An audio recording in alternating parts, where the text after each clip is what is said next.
parler beaucoup, manger l'argent, voyager beaucoup seulement, mais travailler beaucoup, créer des choses, emploi des jeunes, non, non, non. Les dirigeants africains, les dirigeants sont comme ça. Les grandes gueules. Plaisir de vous retrouver en ce jeudi matin. Nous sommes le 1er avril 2021. Bienvenue.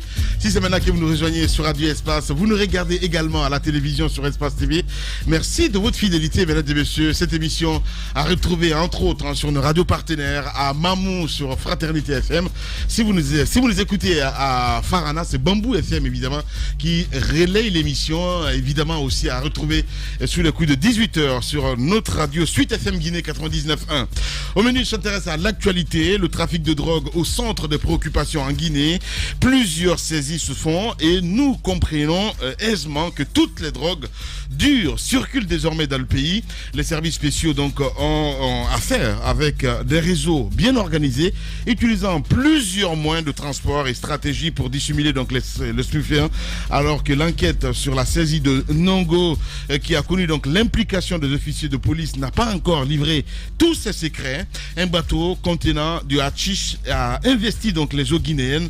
Moussa Moïsi, là vous avez évidemment suivi cette enquête ici sur Radio Espace. Au cœur de cette lutte, la Direction nationale du renseignement économique, financier et narcotique, pour comprendre les démarches en cours. Nous aurons ce matin en exclusivité dans cette émission une première, le commissaire divisionnaire Mohamed Mazo Mansaré, porte-parole du secrétariat général chargé des services spéciaux.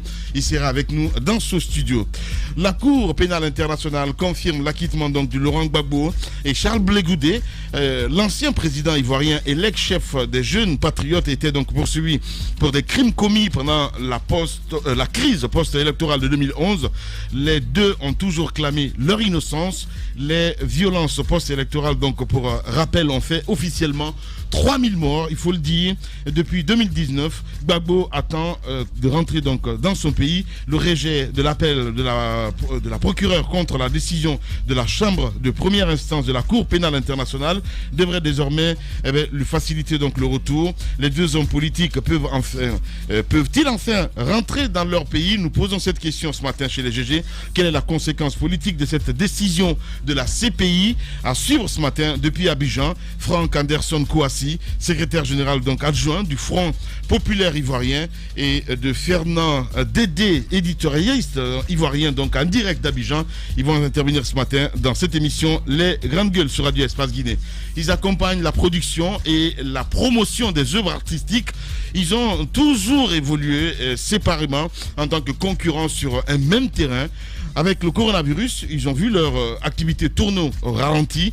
Dans l'ensemble du monde du showbiz, a été donc le plus touché par les mesures gouvernementales. Interdiction des spectacles, festivals et expositions, pourtant les seuls à même évidemment de générer les ressources. Dès lors, ils ont compris la nécessité de se rassembler. Les opérateurs culturels guinéens ont donc créé une fédération pour protéger leur intérêt. Qui est fou, vous allez me dire. Ce matin, donc, nous recevons le président de la FESEG. C'est bien cela, M. Ibrahim Cissé. Ibrahim C, président donc de FESEG. Il sera avec nous. Nous allons le cuisiner ce matin dans cette émission Les GG sur Radio Espace Guinée. Avec l'équipe du jour. Bonjour, Moussa Moïsi, la bienvenue. Bonjour, Lamine Girassi, RPG. Comment ça va? RPG, ben voilà, il a lâché le mot. Il est interdit de s'abiller comme ça maintenant. Vous êtes voilà, RPG de toutes les façons. Ben voilà. Non, tu ne peux plus l'UFR. Non, ben vous avez migré. Parce que, voilà, comme vous êtes fidèle à ce qui se passe sur la scène politique dans notre pays, voilà, vous allez au gré du vent. Il manquait plus que ça. Voilà. Allez, bonjour Mafoudia Bangoura. En tout cas, c'est un très joli jaune. Voilà. Écoutez, c'est même pas éclaté en fait. C'est ça le délire. Voilà. Allez. Bonjour Jacques Lévalino. Bonjour Lamine. Oh, Jacques, bien habillé ce matin, le Kissien. Ça va? Merci, oui, ça va très bien, ça va. Bien, le vieux Diba, bonjour. Bonjour Lamine et bonjour à tous. Bonjour, monsieur le président. Bonjour Lamine et Ada Sipra. Ada Sipra, voilà. Vous êtes fous. Allez, on s'intéresse évidemment à l'actualité. Mafoudia, nous partons ce matin du côté de Zérékoré. On parle de la crise de pain, évidemment. Les autorités administratives imposent les prix du côté de Zérékoré. Ben oui, on se rappelle.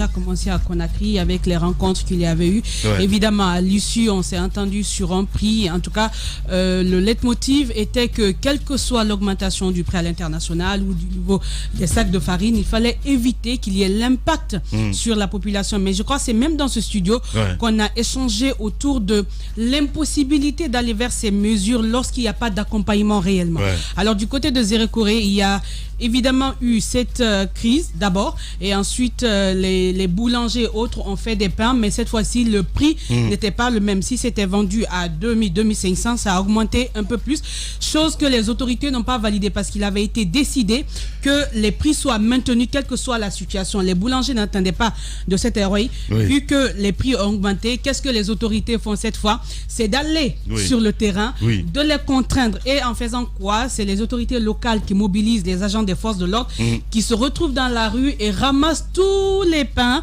au niveau des vendeurs qui sont vendus à un prix non fixé. Donc c'est quand même des images qui ont circulé hier parce que moi personnellement ça faisait quand même bizarre de voir des agents se saisir des quantités de pain, on dirait à la limite des voleurs de pain. Mais après ils avaient l'ordre d'aller prendre tous ces pains. Pour eux c'était une manière de contraindre ces vendeurs, ces boulangers à respecter le prix fixé par les autorités. Quelle suite on va donner à cela? Parce que ce que les boulangers autres ont dit, c'est que ça ne dépend pas d'eux.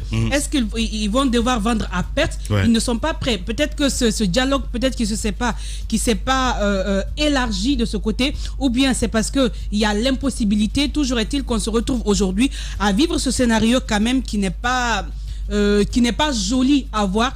Quelle sera la suite? Est-ce qu'on va pouvoir finalement s'entendre? Est-ce que les boulangers vont finalement céder aux instructions du pouvoir, ou est-ce que ce sera au pouvoir de céder, enfin aux autorités locales de céder en comprenant la situation de ces vendeurs qui évidemment ne décident pas des prix parce que si ils sont dans leur droit de toute façon. Exactement, si le prix du sac grimpe, ils ne peuvent pas vendre le pain au même prix, ils vont vendre à perte. C'est des gens aussi qui vivent de cette activité, qui nourrissent leur famille de cette activité.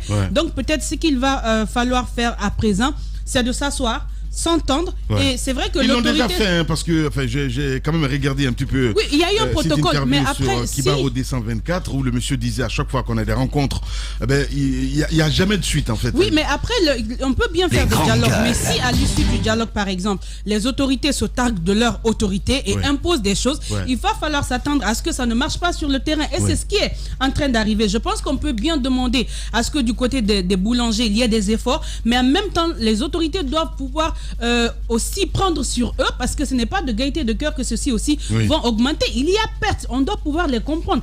Covid qu'on vit aujourd'hui, où tout ce qu'on pourrait expliquer par la flambée du prix du sac de riz, ce n'est pas de leur faute. Ils sont aussi en train de subir. Donc trouver une solution qui puisse arranger tout le monde, mais ne pas user de la force, parce que user de la force, par exemple aujourd'hui on se retrouverait par exemple avec des boulangers qui ne vont pas faire le pain. Comment les citoyens vont manger quand on sait que le pain fait partie de la consommation du Guinéen après le riz? Comment ça va se passer? Est-ce qu'on va assister à des... Moi, je pense qu'il faut plus de flexibilité. C'est vrai que l'autorité, c'est l'autorité, mais en même temps, l'autorité, c'est celle-là qui comprend les citoyens, qui essaie de mettre sur table les solutions qui arrangent tout le monde, pas forcément d'user de la force. Voilà, allez, c'est bien dit. Allez-y, mon cher Diba. Moussa l'a toujours dit, hein, pain et paix. Quand on regarde un petit peu... Les deux sont intimement liés, parce qu'on a vu ce qui s'est passé dans le monde arabe. C'est à cause de l'augmentation du pain dans certaines zones qu'on a connu un peu le vent qui a soufflé un peu jusqu'en Syrie aujourd'hui, qui est pratiquement un état failli. Maintenant, pour revenir en Guinée, moi quand même je suis très étonné de la réaction non seulement du maire de Kankan, qui quand même a menacé quiconque vendrait le pain à 3000 francs dans sa juridiction doit choisir soit diminuer le prix à 2000 ou quitter la ville de Kankan. Je pense que ça, on est dans l'excès de zèle. Ah ben oui. Nous sommes en 1976 là. Justement, on n'est pas dans une révolution. Ils comprennent. Enfin, je sais pas. C'est comme si on a. Chacun veut attirer peut-être l'amour du chef de l'État, mais je pense qu'ils sont un problème de communication. Et aujourd'hui, ils sont en train de desservir le chef de l'État parce que c'est pas la bonne des communications. Je pense qu'on peut pas quand même. On est dans une économie de marché. Le boulanger, lorsqu'il pense que sa production aujourd'hui, lorsqu'il produit à 3000, qu'il peut avoir un avantage par rapport au prix de la farine, je pense qu'on ne peut pas l'imposer autre chose. Nous sommes dans une économie de marché, tout se règle sur le marché. Je pense qu'il y a une solution à trouver à cette crise, parce qu'aujourd'hui, n'oubliez pas qu'on parle d'une pandémie sur le plan international. Certes, les prix des matières premières ont augmenté sur le marché international. N'oubliez pas qu'on a une économie quand même qui dépend de l'économie des autres pays. C'est une économie sous perfusion. Lorsque ça ne va pas sur le plan international, il y a un impact sur l'économie guinéenne. On est d'accord avec ces communications de l'État guinéen, mais sauf que je pense qu'aujourd'hui, il faudrait trouver une approche pour éviter que les citoyens continuent à vivre dans le dénuement. Parce qu'on est aujourd'hui dans une pauvreté qui ne dit pas son nom. La situation, elle perdure. Donc, ce qu'il faut faire, on a deux industriels qui importent la farine, je pense en Guinée. Vous avez d'un côté le groupe Sonoco, je pense qu'il y a une autre entreprise aussi. Voilà. Ils font justement sur place. Donc la matière première, je veux dire. La matière première, le blé. Le blé, voilà, qui importe. Donc ce qu'il peut faire aujourd'hui, je pense que l'État guinéen peut trouver une solution, soit accorder une exonération fiscale sur l'année 2021 aux deux entreprises, parce qu'il n'y a que deux offreurs. Et en économie, lorsqu'il y a deux offreurs et plusieurs personnes qui demandent en même temps, dans une période de crise, le prix il va augmenter. C'est l'offre et la demande. Donc il peut faire une exonération fiscale sur 2021, accordée aux deux entreprises. Vous ne payez pas d'impôts, mais essayez de jouer sur le prix. Parce que vous prenez sur le plan international, donc baissez le prix pour que les boulangers aussi puissent baisser le prix de la miche de pain.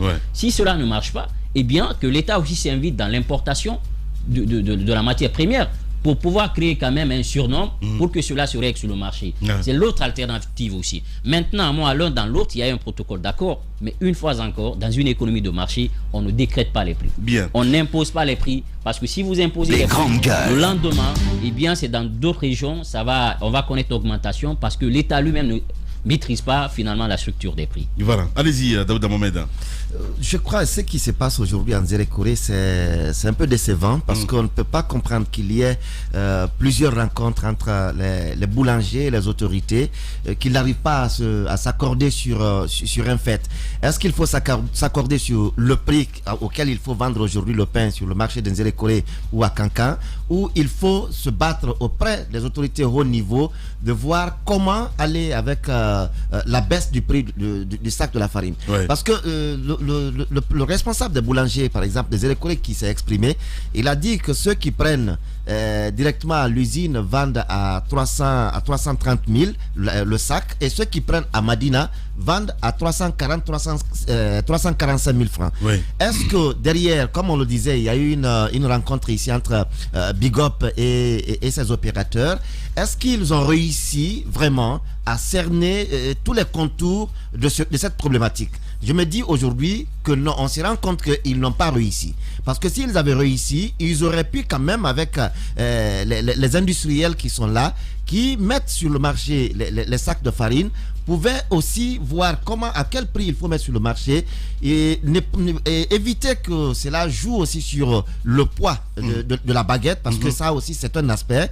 Mais aujourd'hui, qu'on voit les policiers qui déferlent dans le marché pour aller ramasser les baguettes de pain, parce qu'on vend désormais le pain, au lieu de 2500, on vend à 4000 francs guinéens. Ça veut dire qu'il y a quelque chose qui ne va pas. Les autorités n'ont pas réussi à ce niveau également à pouvoir s'entendre avec les boulangers. Et le problème, c'est que les prix ne sont pas uniformes, parce qu'à Kankan, c'est autour de 3000 et à Zérekoré, c'est autour de 4500. C'est à ce niveau la question se pose aujourd'hui. Pourquoi le pain peut se vendre par exemple à 2000 francs et qu'on aille à 3000 francs à Kankan, et à Zérekoré de 2500 on va à 4000 francs? C'est une question quand même qu'il faille aujourd'hui se poser sur qu'est-ce que les autorités font pour maîtriser ce prix. Justement, allez-y, Jacques Léva. Il y a quand même quelque chose de très correct, alors, disons d'assez compréhensif dans cette situation. Le gouvernement a rencontré les boulangers, en tout cas les opérateurs qui évoluent dans le secteur du pain dans notre pays. Le ministre Boubacar Bari, il avait fait une proposition, parce que lui, il a compris la situation face à la crise avec le blé le prix du blé qui est monté à l'international. Il est arrivé à la conclusion qu'il fallait réajuster un peu les prix. Lui, c'était sa démarche, et il a fait une proposition à l'issue de la rencontre avec les opérateurs. C'est le président qui lui a dit: tu ne peux pas augmenter. Ouais. Donc, on a obligé... La primature et la présidence on a n'étaient pas sur la même longueur d'onde. Ils n'étaient pas Mais sur c'est ça la vérité. la même longueur d'onde. Voilà. En tout cas, je crois que Boubacar Bari et Kassori étaient pour qu'on augmente un peu le prix. Ouais. C'est le président qui a refusé. Effectivement. Mais le président, il refuse, mais qu'est-ce qu'il fait derrière? C'est ça la grosse question. Il n'a pas toujours la bonne Parce information. qu'il ne faut pas seulement se dire, bon, je veux paraître bien aux yeux de la population, parce qu'il suffit seulement qu'on dise, bon, il ne faut pas augmenter, donc la population va dire, non, le président est là pour nous. Mais vous dites, vous n'augmentez pas. Mais en réalité, vous n'aidez pas les gens à travailler sur le terrain. Ça rappelle un peu ce qu'on nous raconte sur la Première République, où on interdisait l'exportation de certains produits. Et ce qui s'est passé hier à Zérekoré, là, c'est qu'on a vu dans les images là, aussi, je crois que c'est exactement ce qui se faisait à l'époque. Si on vous prenait en train de vendre votre propre produit à l'intérieur, vous avez dit 1976, voilà. Ça rappelle la Première République. Si on vous prenait avec votre produit en direction du Libéria ou de la Sierra Leone, parce que vous estimez une fois là-bas vous allez vendre à un prix raisonnable, eh bien, on vous récupère tous ces biens et puis parfois on vous violente. C'est exactement ce qui est en train de se passer. Mais je crois qu'à l'époque il y avait des mesures. Aujourd'hui, la seule chose qu'on demande, c'est des mesures. Si on peut accompagner les minoteries, parce que c'est à ce niveau il faut agir. Si les minoteries sont soutenues, à partir d'ici, le prix de la farine va tout naturellement baisser et puis le pain va suivre. Voilà, allez mon cher Moussa, je le vois sourire. Oui, avant que je ne parle du protocole, parce que le dernier protocole à ma possession date du 1er avril 2021. Nous sommes le 1er avril aujourd'hui. Non, nous sommes le 1er avril 2021 aujourd'hui. Mais ça c'est 2020. Ça doit être 2020 aussi. 2020. Bah oui, on n'est pas en 2022 là. Hein. Ça date du 1er avril 2021. L'accord là. Le protocole que j'ai. D'accord. Voilà. Nous sommes le 1er avril aujourd'hui. Mais j'ai le protocole qui date du 1er avril. Donc, ils ont donc fait la rencontre. Ils ont anticipé parce que ça doit normalement entrer en vigueur aujourd'hui. Je vais vous lire le contenu de ce protocole. Mais en même temps, ce qui est important pour ironiser, c'est que dans nos commissariats, il n'y aura pas de faim pendant une semaine. Les boîtes de sardines manquent sur le marché. Il y a du pain à gogo, il y a de la sardine pour nos policiers. C'est extraordinaire. C'est la fête au village. C'est la fête au village. Au moment où le petit détaillant boulanger pleure, le policier a la bouche bien huilée. Il dit Nanafa Robert, parce que vous ne respectez pas Mengasani. Donc, vous imaginez la rafle au pain. J'ai jamais vu ça dans le monde. Imaginez que pour une seule bavette, ce qu'on vous fait subir, et qu'on dise aux policiers, ramasse le pain. Oui. Mais avec quel empressement? Vous avez vu la vidéo? Comment le policier ramassait le pain? Mais il ramassait avec de la bénédiction. De la bénédiction pour le président de la République, de la bénédiction pour le ministre d'État Tibou Kamara, parce que c'est lui qui a paraphé le protocole. Je trouve que c'est une image quand même qui ridiculise notre pays. Et face à des boulangers impuissants, qu'est-ce qu'ils peuvent faire avec leurs brouettes et quelques pains qu'ils ont passé toute la nuit à taper dans des conditions que vous connaissez?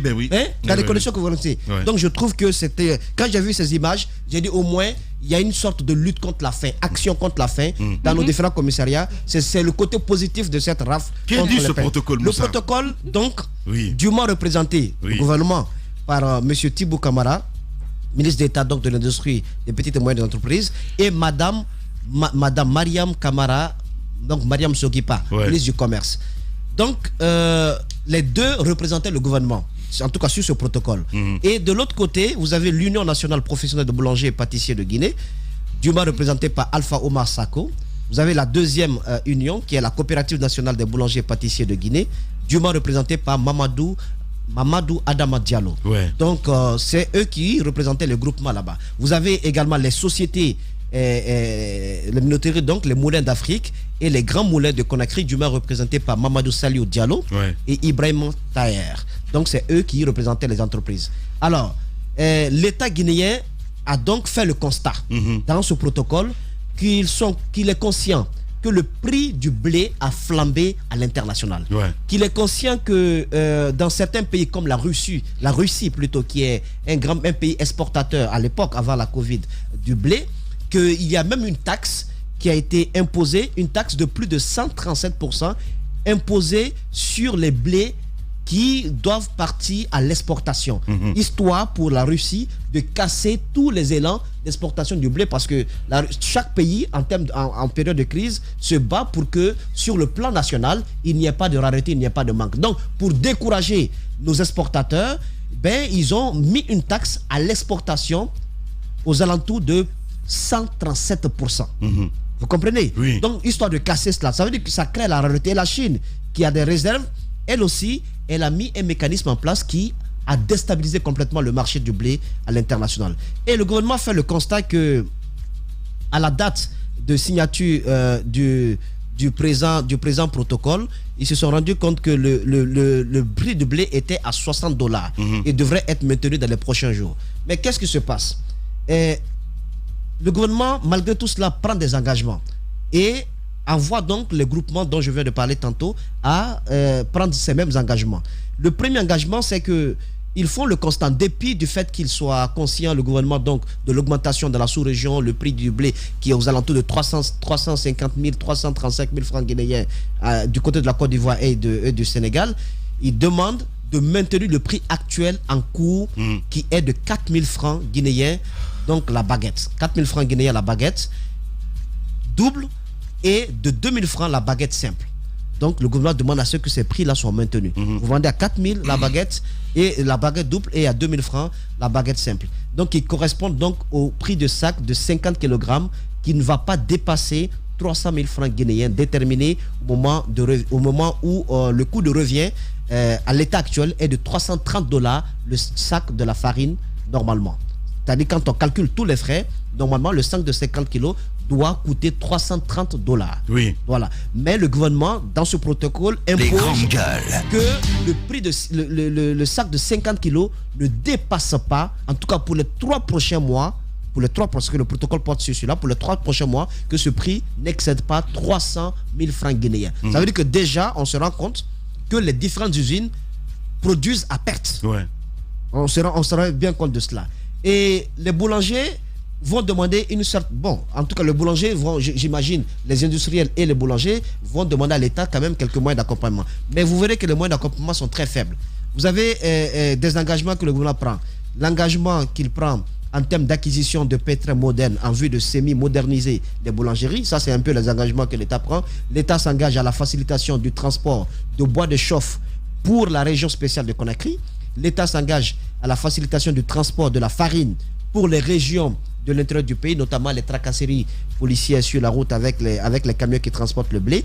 Et l'État s'engage à la formation des membres sur les techniques modernes de la boulangerie et pâtisserie, l'acquisition de la logistique par les structures pour faciliter la sensibilisation et le contrôle sur le terrain. Mais vous voyez que ces engagements n'ont pas d'impact direct sur le prix du blé ou sur ce qui pourrait permettre aux boulangers, parce qu'au bout du rouleau, il faut que ça ait un impact sur celui qui a son petit four dans le quartier. Mais lui peut pas, ça a quel impact sur ce travailleur-là? Donc les minoteries, les représentants des différents groupements vont signer ce protocole. Vous voyez la signature de monsieur le ministre d'État Thibaut Camara. Vous avez la signature de monsieur Mamadou Adama Diallo, de Alpha Oumar Sako, qui représente donc les associations des boulangers. Et vous avez également la signature des deux minoteries, donc de monsieur Mamadou Saliou Diallo et de Ibrahim Taher. Donc ils ont signé ce protocole. Ils vont après, les deux associations des boulangers vont faire un communiqué qu'ils vont adresser à tous leurs membres. J'ai le communiqué également ici. Signé des deux responsables dont je viens de parler, pour rappeler les engagements que le gouvernement a pris, mais également pour dire que les moulins s'engagent que le prix du sac de farine de 50 kg ne dépassera pas 300 000 francs guinéens pour une période de 3 mois. Donc, et que les structures des boulangers s'engagent au maintien du prix de pain à 4 000 francs guinéens, la baguette double de 50 grammes, de 500 grammes plutôt, et à la boutique, et 2 000 francs guinéens, la baguette simple, qui fait donc un poids de 250 grammes à la boutique. Que le prix du sac de farine de 50 kg ne dépassera pas donc les 300 000 francs guinéens. Voilà un peu ce qu'ils vont envoyer à leurs membres. Mais ils vont ajouter quelque chose que le gouvernement aussi a rappelé, que tout contrevenant au présent protocole subira les rigueurs de la loi. Une commission de contrôle est instituée à cet effet et sera sur le terrain à compter de ce vendredi 5 mars 2021. Et c'est ce que le gouvernement aussi va dire, et que les contrevenants vont également subir les rigueurs de la loi si ce protocole-là n'est pas respecté, c'est-à-dire que ces prix ne sont pas respectés. Donc voilà un peu dans les faits ce qui s'est passé. Maintenant, est-ce que sur le terrain, cela peut être applicable? Oui, moi je comprends très bien. Voilà, mais les boulangers sur le terrain, qui sont à Yomu, qui sont à Kankan, qui sont à Zérekoré, ne peuvent pas soudainement adhérer à une telle structure. D'autant plus que ce n'est pas la faute des producteurs, des industriels. Mais lorsque vous produisez, vous amenez au même prix le sac de farine à l'intérieur du pays, et que le détaillant, parce qu'il y a le grossiste qui prend, qui donne le détaillant, mais à chaque fois que ça passe d'une main à une autre, il y a un petit surplus qui est sur le prix du sac de pain. Quand le boulanger reçoit, in fine, le sac de farine à un prix qui atteint 300 000 francs guinéens ou qui dépasse 300 000 francs guinéens, vous conviendrez avec moi que quand il fabrique ces baguettes de pain, il ne va pas respecter du tout le protocole qui tourne autour de 4 000 francs le pain double et de 2 000 francs la baguette simple. Donc voilà un peu les résultats sur le terrain. Et n'a pas ses engagements. Pas du tout. Donc je trouve que le deuxième problème, Lamine, qu'il y a au niveau de ce protocole, c'est peut-être un petit souci administratif. Vous avez le protocole qui est signé. On dit que c'est les deux ministres qui représentent l'État dans le protocole, mais il y a un seul qui a signé. Donc, je n'ai pas parlé avec Mariam Soguipa, mais de ce que j'ai pu entendre, des bruits que j'ai pu entendre, on ne serait pas très content à ce niveau-là, parce que elle représente le ministère du Commerce. Donc, il y a un pan du ministère du Commerce. Monsieur le ministre d'État, normalement, représente les industriels. C'est le ministre de l'Industrie. Et elle n'a pas sa signature sur le protocole. Donc, il y a une sorte de mécontentement au niveau également du ministère du Commerce. Donc, je trouve qu'ils peuvent quand même régler ce problème. Mais à l'État de comprendre qu'on ne peut pas imposer de la sorte. Et surtout avec un tel mécanisme brutal sur le terrain, les prix. C'est se mentir tout simplement, Moussa. Parce que quand on est coupé de la réalité, tu le disais tantôt, ces artisans qui sont à l'intérieur du pays, ils ne sont pas représentés. C'est même si on dit c'est une association. Oui, on aurait dû donner le temps à cette association, parce que voilà, le protocole, la date, il y a dessus. Et puis, parce que j'ai regardé quand même le communiqué à la télé, mais avec un ton menaçant, mais c'est juste incroyable. Voilà, donc je trouve que c'est pas normal.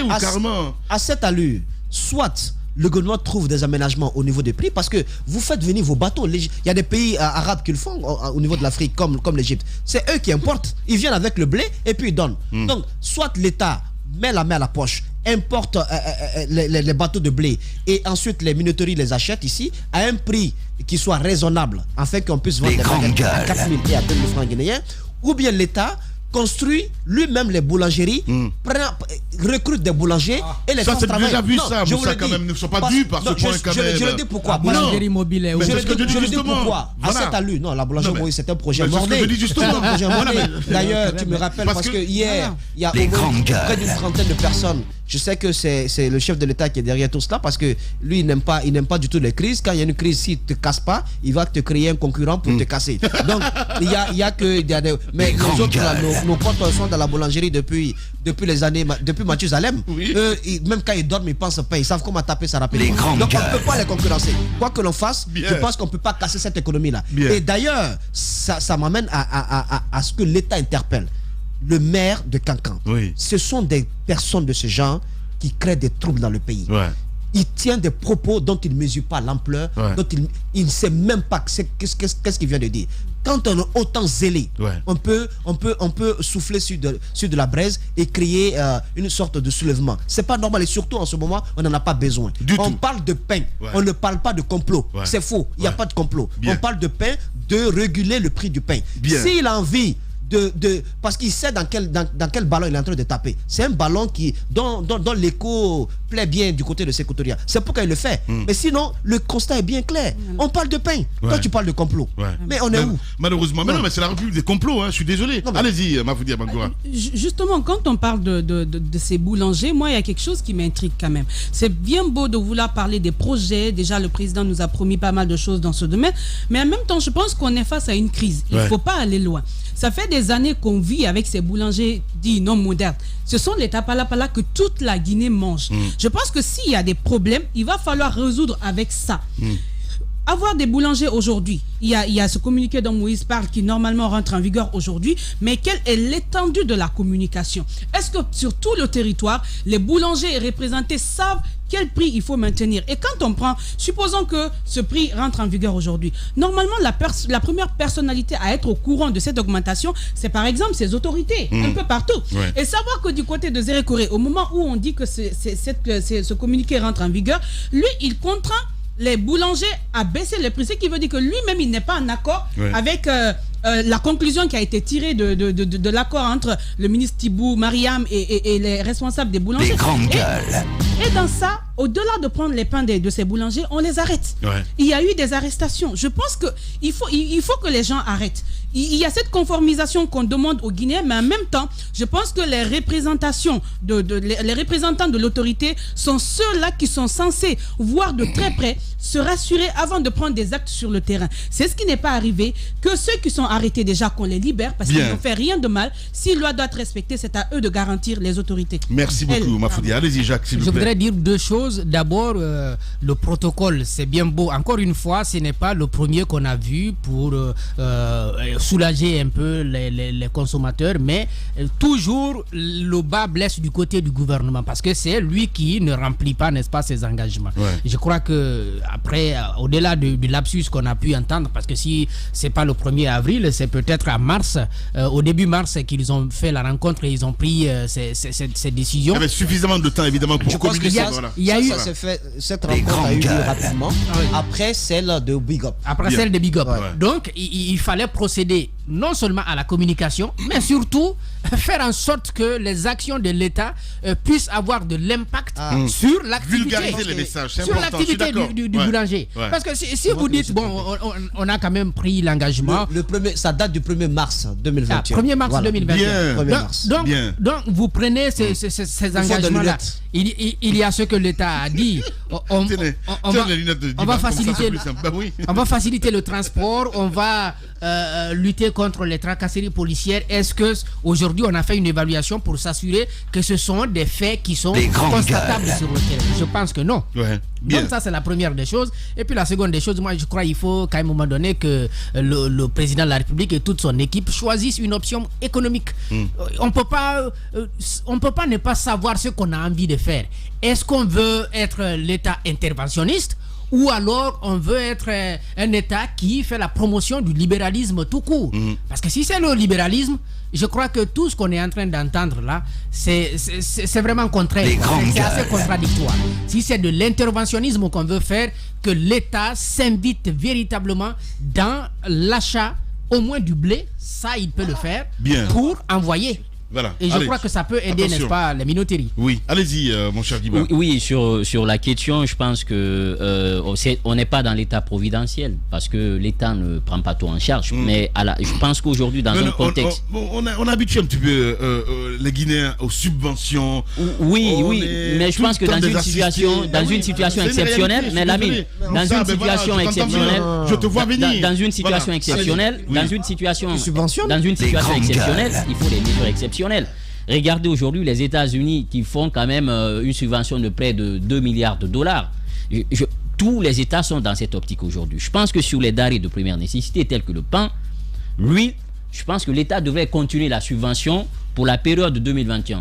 Parce qu'aujourd'hui, oui, mais on sait qu'on a un déficit. Mais qui a créé ce déficit? C'est la mauvaise gouvernance. Je pense qu'aujourd'hui, on est dans une économie mixte où l'État, à travers une main invisible, peut intervenir pour essayer de résoudre la question. Il faut une solution économique. Je pense qu'il faut jouer en amont au niveau de ces minoteries qui importent la matière première qui est le blé. Je pense à ce niveau, soit faire une exonération fiscale, ou faire quand même, disons, ou que l'État lui-même s'invite un peu dans la danse pour pouvoir créer un surnom pour que la demande puisse être harmonisée avec l'offre qui est en train d'être faite sur le terrain. Je pense qu'ils vont prendre des engagements sur le papier, mais ça ne serait pas suivi parce qu'une fois encore, tout serait sur le marché. Et donc, il faudrait que l'État continue à subventionner ces matières premières parce que ça y va un peu de la survie du peuple de Guinée. Merci beaucoup, Adiba Milimono. Je ne savais pas du tout qu'il était économiste à ce point. Allez-y. Allez-y. Voilà. Les grandes gueules. Non, il y a d'autres aspects qu'on oublie dans cette affaire de farine farine ou de pain.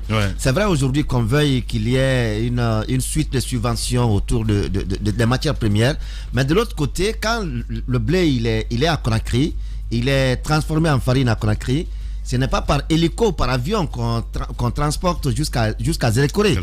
Et aujourd'hui, il faut voir l'état de nos routes.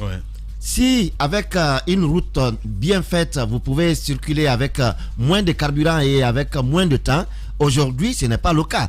Aujourd'hui, pour quitter Conakry avec un camion pour arriver à Nzérékoré ou à Lola, il faut vous dire que vous avez des jours à passer, sans compter des petites pannes qui peuvent venir, qui peuvent encore entraîner d'autres dépenses. Ça veut dire que ça peut avoir des impacts sur le prix à la vente du côté de Nzérékoré.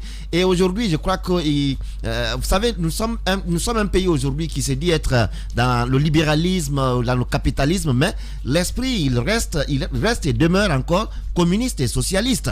Parce que à chaque instant, on s'attend à l'aide de l'État. À chaque instant, on s'attend à l'aide de l'État. Et l'État aussi nous fait croire que c'est lui qui aide à tous les niveaux, à tout bout de champ, c'est lui qui aide. Donc, il faut comprendre cela, que les citoyens ne peuvent pas ou auront du mal aujourd'hui à comprendre que c'est vrai qu'il y a déficit, il y a des problèmes économiques aujourd'hui dans le monde entier et la Guinée en est partie, mais de l'autre côté, il faut aussi comprendre la mentalité des citoyens guinéens, même si on est capitaliste, libéraliste ou autre, mais notre esprit reste encore communiste et socialiste. Voilà, allez, malheureusement, voilà, il faut le dire, surtout avec ce régime-là.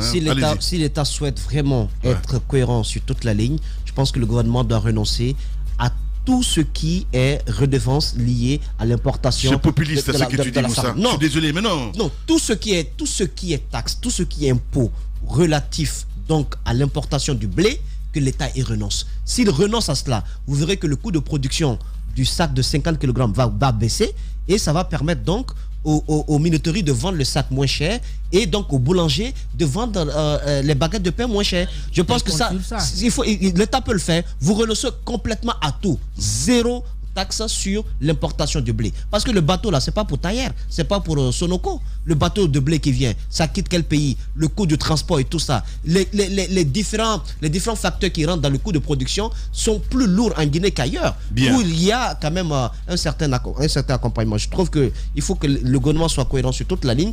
Ils vont mettre en prison tous les boulangers, mais ça ne changera pas.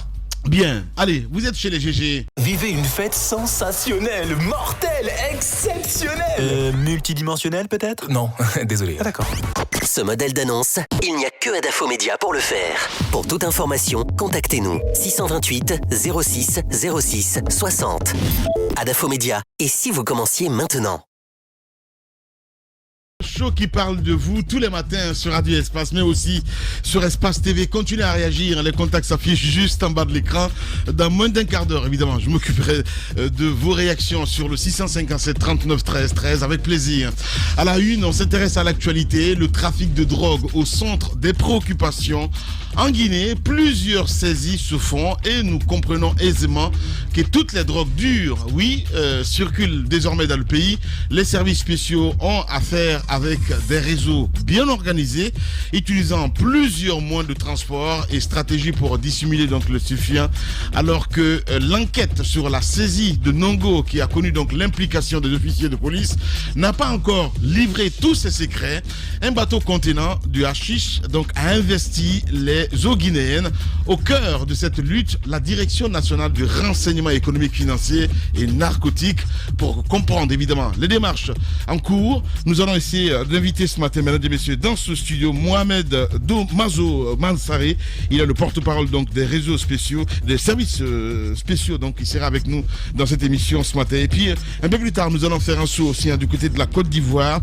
La Cour pénale internationale confirme l'acquittement de Laurent Gbagbo et de Charles Blé Goudé. L'ancien président ivoirien donc et l'ex-chef des Jeunes Patriotes était poursuivi pour des crimes commis pendant la crise post-électorale de 2011. Les deux ont toujours clamé leur innocence. Les violences post-électorales, faut-il le rappeler, officiellement, on fait 3000 morts. On en parle ce matin du côté d'Abidjan avec Fernand Dédier, éditorialiste ivoirien, donc il sera en direct ce matin. Nous allons joindre également Franck Anderson Kouassi, il est secrétaire général adjoint du Front populaire ivoirien. Ils seront donc tous les deux en direct dans cette émission. On parlera culture aussi avec cette association qui voit le jour. Vous allez comprendre dans un instant, mesdames et messieurs, on parle des opérateurs culturels évidemment.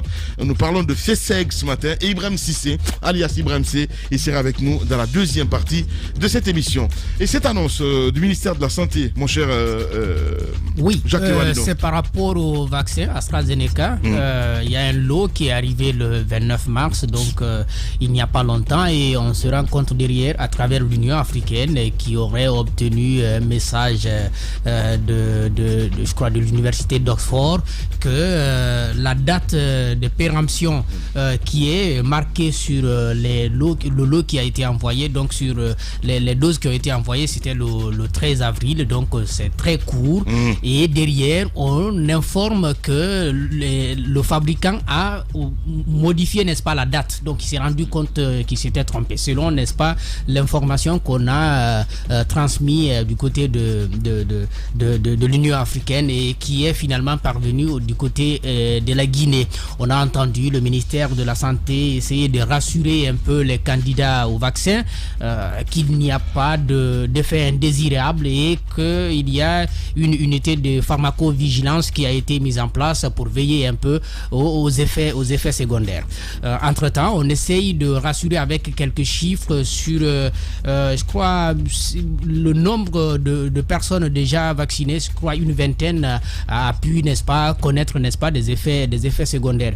Ce qu'il faut dire aujourd'hui, parce que c'est important d'insister là-dessus, c'est vrai que c'est de façon volontaire que les gens accèdent au vaccin, mais le vaccin AstraZeneca, il y a eu déjà beaucoup de communication autour de ce vaccin. Même au niveau international, on a mis du temps à l'accepter dans certains pays parce que tout n'était pas encore au point. Et je viens d'apprendre il y a 2 jours, le vaccin même a changé de nom commercial.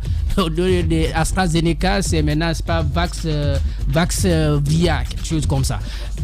Vaxvira. Donc c'est un vaccin quand même, moi, qui me pose un problème pour un pays comme la Guinée qui... Jacques. Non. Bien. Je ne dis pas que je ne suis pas spécialiste du domaine et je sais que le ministère, il est le garant de toutes les façons dans le domaine de la santé de tout le monde. Mais moi, je me dis qu'il ne faut pas prendre beaucoup de risques. C'est ce que j'ai envie de dire ce matin et peut-être me limiter là. Après, bien entendu, il y a d'autres vaccins. Il y a Sinopharm, il y a également le Sputnik V. Il y a donc plusieurs vaccins qui existent dans le monde et on n'a pas souffert à obtenir, par exemple, de la Russie des doses. Bien. Je crois que lorsqu'il y a des doutes autour d'un vaccin, ce n'est pas mauvais d'observer quelques prudences. Jacques Lewalino. Allez, on va revenir dans la deuxième partie de l'émission, Moussa. Je suis obligé de rendre l'antenne, évidemment.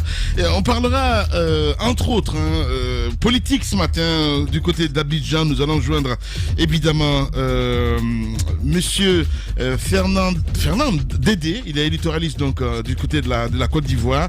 Et puis, Franck Anderson Kouassi, secrétaire général adjoint du Front populaire ivoirien. Et il sera en direct ce matin dans cette émission. On parlera culture, entre autres, avec Ibrahim C qui sera avec nous dans ce studio.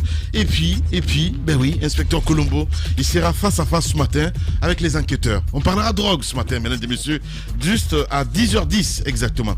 On revient à 10h. Salut les petits lutins, comme vous êtes mignons, je vais vous figer dans la glace. Hé, vous, ne restez pas figés comme ça. Vos glaces sont livrées en 30 minutes, c'est possible. Ce modèle d'annonce, il n'y a que Adafo Média pour le faire. Pour toute information, contactez-nous 628 06 06 60. Adafo Média. Et si vous commenciez maintenant?